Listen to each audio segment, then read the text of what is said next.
ಗರ್ವದಿಂದ ಹೇಳ್ಕೊಳ್ತೀವಿ. ಈ ದಿನ ಹೇಗೆಂತೂ ಸೂರ್ಯ ನೋಡ್ತೀವಿ ಇಲ್ವೋ, ಈ ಭಾಗದಲ್ಲಿ ನಮ್ಮ ಸೂರ್ಯ ಚಿಕ್ಕಪ್ಪನಂತೂ ನೋಡೇ ನೋಡ್ತಾರೆ. ಆ ರೀತಿ ಜನ ಗಳಿಸಿದಂತಹ ಮಹಾನ್ ವ್ಯಕ್ತಿ ಅವ್ರಿಗೆ ನಮ್ಮ ಕರ್ನಾಟಕ ಬಹುವಿಧ ರಾಜ್ಯ ಸಮಿತಿಯಿಂದ ನಮ್ಮ ಶ್ರೀನಿವಾಸು, ನಾನು, ನಮ್ಮ ಜನಾರ್ದನಣ್ಣ, ಸಾವಿತ್ರಕ್ಕ, ಅಶೋಕ್, ಹಲವಾರು ಅವರು ಕರೆ ಮಾಡಿ ಕೇಳಿದ್ರೆ ಸಹ ಅವರು ನಮಗೆ ಸಮಯ ಕೊಟ್ಟಿರಲಿಲ್ಲ. ಸರಳ ಹುಟ್ಟುಹಬ್ಬಾಚರಣೆ ಮಾಡ್ತೀವಿ ಅಂತ ಕೇಳ್ಕೊಂಡ್ರು ಅವರು ಬೇಡ, ನಾವು ದೇವಾಲಯಕ್ಕೆ ಹೋಗ್ತಾ ಇದ್ವಿ.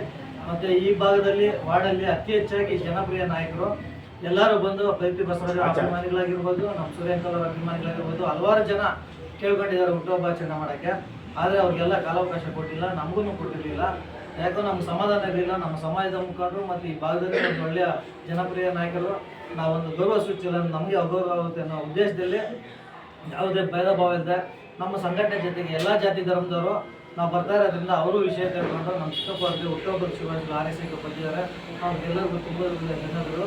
ಭಗವಂತ ಸಿದ್ದರಾಮೇಶ್ವರ ಹಾಗೂ ಅಂಬೇಡ್ಕರ್ ಅವರು ಇನ್ನೂ ನಮ್ಮ ಚಿಕ್ಕಪ್ಪನಿಗೆ ಒಳ್ಳೆಯ ಶಕ್ತಿ ಮತ್ತು ಒಳ್ಳೆಯ ಆರೋಗ್ಯ, ಇನ್ನೂ ಒಂದು ಉನ್ನತ ಮಟ್ಟಕ್ಕೆ ಸ್ಥಾನಕ್ಕೆ ಏರಬೇಕಂತೇಳಿ ಎಲ್ಲ ಸಮಾಜ ಹಾಗೂ ದೀನ ದಲಿತರು, ಹಿಂದೆ ವರ್ಗದ ಎಲ್ಲ ನೇತಾರರು ನಮ್ಮ ಚಿಕ್ಕಪ್ಪನಿಗೆ ಶುಭ ಹಾರೈಸ್ತಾರೆ.